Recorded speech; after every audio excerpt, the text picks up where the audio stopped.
Hello बच्चों, चलिए प्रश्न को देखते हैं। लॉजिस्टिक मॉडल का अनुसरण करते हुए किसी समष्टि की वृद्धि दर शून्य के बराबर कब होगी? लॉजिस्टिक मॉडल को निम्नलिखित समीकरण से दर्शाया गया है। dn upon dt is equal to rn n minus n upon k। हमारे पास दिए हुए विकल्प है। विकल्प ए जब n अपॉन k ठीक 1 हो, विकल्प बी जब n पर्यावास की धारिता क्षमता के समीप हो, विकल्प सी जब n अपॉन k शून्य के बराबर हो, विकल्प डी जब जन्म दर की अपेक्षा मृत्यु दर अधिक हो। प्रश्न की मुख्य अवधारणा है इस प्रश्न की मुख्य अवधारणा है लॉजिस्टिक मॉडल। इस प्रश्न की मुख्य अवधारणा है लॉजिस्टिक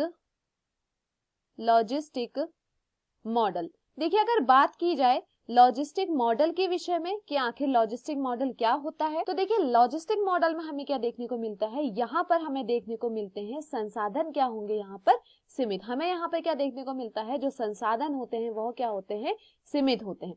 अब देखिए, अगर संसाधन क्या होंगे, सीमित होंगे, तो हमें यहाँ पर क्या देखने को मिलेगा, यहाँ पर सीमित संसाधन क्या करते हैं, जनसंख्या का जो आकार है,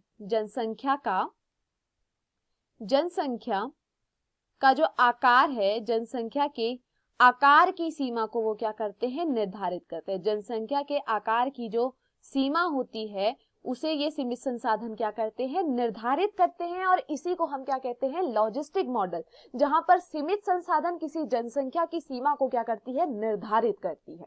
देखिए, अगर हम देखें कि यह क्या है, तो देखिए आप ऐसे समझिए कि एक स्थान है जहां पर क्या है, 100 लोगों के लिए संसाधन यहाँ पर उपलब्ध है। तो यहाँ पर कितने लोग आ सकते हैं, सिर्फ और सिर्फ 100 लोग आ सकते हैं, क्योंकि यहाँ पर संसाधन कितने हैं, 100 लोगों के लिए है। तो यहाँ पर देखिए क्या बता रहा है, जो संसाधन है वह यहाँ पर क्या बता रहा है कि जो जनसंख्या की सीमा है उसने निर्धारित कर दी कि इतनी जनसंख्या यहाँ पर आ सकती है। तो यही बताता है लॉजिस्टिक मॉडल। और देखिए, ये जो संसाधन है जो बता रहे हैं जनसंख्या के आकार की सीमा को, उसे हम क्या कहते हैं, उसे हम कहते हैं वहन क्षमता। यह इसकी क्या कहलाती है, वहन क्षमता कहलाती है, जिसे हम क्या कहते हैं, कैरिंग कैपेसिटी भी कहते हैं, और इसे हम के से दिखाते हैं। तो देखिए, इसको अगर हम समझे तो कैसे है, देखिए ये समझिए, ये एक ग्राफ है जहां पर दर्शाया गया है, यहाँ पर दर्शाया गया है कि यहाँ पर क्या है, इसका वहन क्षमता है, और यहाँ पर इसकी क्या है, जनसंख्या भी दिखाई जा रही है। तो देखिए यहाँ पर क्या देखने को मिलेगा, यहाँ पर यह देखने को मिलेगा कि जब क्या होगी, जनसंख्या क्या होगी, यहाँ पर वहन क्षमता के बराबर होगी। जब जनसंख्या क्या हो जाएगी, वहन क्षमता के बराबर हो जाएगी, तो यहाँ पर यह देखने को मिलता है कि यहाँ पर जो वृद्धि होती है, वृद्धि दर होती है, वो कहाँ, किसके पास पहुंच जाती है, शून्य के पास पहुंच जाती है। जब क्या होती है, जनसंख्या किसके बराबर हो जाती है, जनसंख्या वहन क्षमता के बराबर हो जाती है, तब क्या देखने को मिलता है, तब हमें यह देखने को मिलता है जो वृद्धि दर है वो शून्य हो जाती है। मेरे कहने का अर्थ यह है कि यहाँ पर जो वहन क्षमता है वह 100 लोगों की है। तो जब संख्या कहाँ, किसके पास पहुंचेगी, जनसंख्या पहुंच जाएगी 100 लोगों के पास, तो वहां पर जो वृद्धि दर होगी वह क्या हो जाएगी, शून्य हो जाएगी। चलिए विकल्पों को देखते हैं। विकल्प ए दिया गया है जब n अपॉन k ठीक 1 हो। यहाँ पर क्या कहा जा रहा है कि n अपॉन k ठीक 1 हो। n अपॉन k का मतलब क्या है, जहां पर जनसंख्या बट्टे वहन क्षमता क्या हो, ठीक 1 हो। तो यहाँ पर ही आपको क्या देखने को मिलेगा, यहीं पर हमें क्या देखने को मिलता है, यहीं पर हमें देखने को मिलती है जो वृद्धि दर होती है वो शून्य के बराबर होती है। तो यह यहाँ पर क्या होता है, सही होता है।